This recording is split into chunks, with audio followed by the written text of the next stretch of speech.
Dans ce film, vous allez découvrir l'incroyable diversité des activités d'aéromodélisme. Mais d'abord, qu'est-ce que l'aéromodélisme ? C'est pouvoir faire voler un aéromodèle, toujours piloté en vue de son pilote ou d'un aide-pilote. Il peut peser de quelques grammes à plusieurs dizaines de kilos. Vous aurez le choix entre un avion, un hélicoptère, un planeur, un multirotor, un hydravion, une montgolfière ou même une fusée. Il peut s'agir d'un modèle original ou d'une maquette réplique d'un véritable engin volant. Vous pouvez pratiquer ce sport en loisir ou en compétition et pourquoi ne pas faire partie des équipes de France qui ramènent régulièrement des médailles des quelques 20 championnats du monde et d'Europe.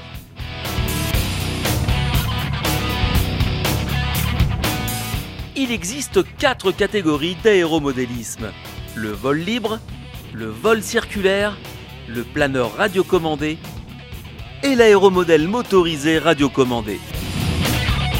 Parmi elles, il y a de nombreuses disciplines que nous allons découvrir ensemble.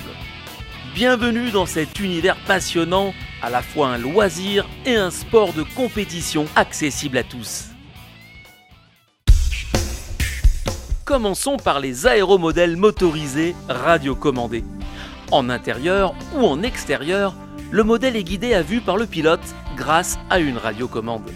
Ces aéronefs sont propulsés par des moteurs thermiques allant de quelques centimètres cubes à plusieurs centaines de centimètres cubes. Certains sont équipés de moteurs électriques et il existe même pour les jets, accrochez vos ceintures, de véritables réacteurs. Voyez plutôt.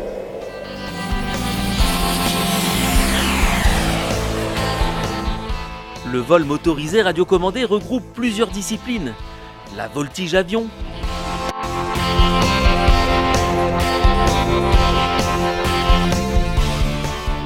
la voltige hélicoptère, très impressionnante, la vitesse pure, où les avions de course peuvent atteindre les 250 km/h, les maquettes, répliques d'un modèle existant ou ayant existé. Certaines nécessitent des milliers d'heures de travail. Viennent ensuite les aérostats et enfin les multirotors ou drones de plus en plus sophistiqués.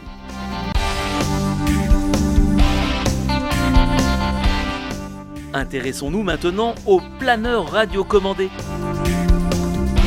Vol de pente, vitesse, durée de vol, précision d'atterrissage, ces modèles évoluent dans une multitude de catégories. Comme pour les vrais planeurs, ils peuvent être remorqués ou treuillés, ou même propulsés par un moteur électrique, comme ces modèles. Certains d'entre eux peuvent être lancés à la main. Voici maintenant la catégorie vol libre. Le vol libre se pratique avec des modèles dépourvus de moyens de télécommande. Une fois lâchés, ils évoluent librement. Certains sont guidés pour suivre un cap donné. Avant de planer, d'autres modèles sont propulsés et mis en altitude par l'énergie d'un petit caoutchouc qui se déroule ou grâce à un moteur thermique qui fonctionne quelques secondes. Il s'agit de réaliser des vols les plus longs possibles sans aucune assistance de pilotage. Pour cette discipline, il faut savoir exploiter les masses d'air et les ascendances. Mais la qualité du vol dépend aussi de la conception et des réglages du modèle. Il existe aussi des planeurs équipés d'un système de guidage automatique. On parle ici de vol dynamique. Le vol libre se pratique aussi en intérieur. Ce sont des modèles ultra légers, d'à peine quelques grammes, construits en baguettes de balsa et très sophistiqués. Ils n'utilisent que l'énergie d'un élastique pour réaliser des vols les plus longs possibles.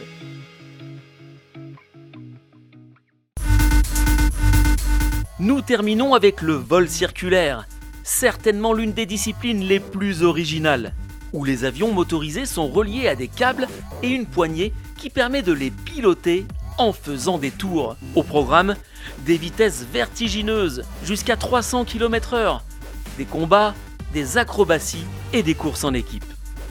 Une très grande technicité est nécessaire dans la conception ou le réglage des modèles pour obtenir les meilleures performances.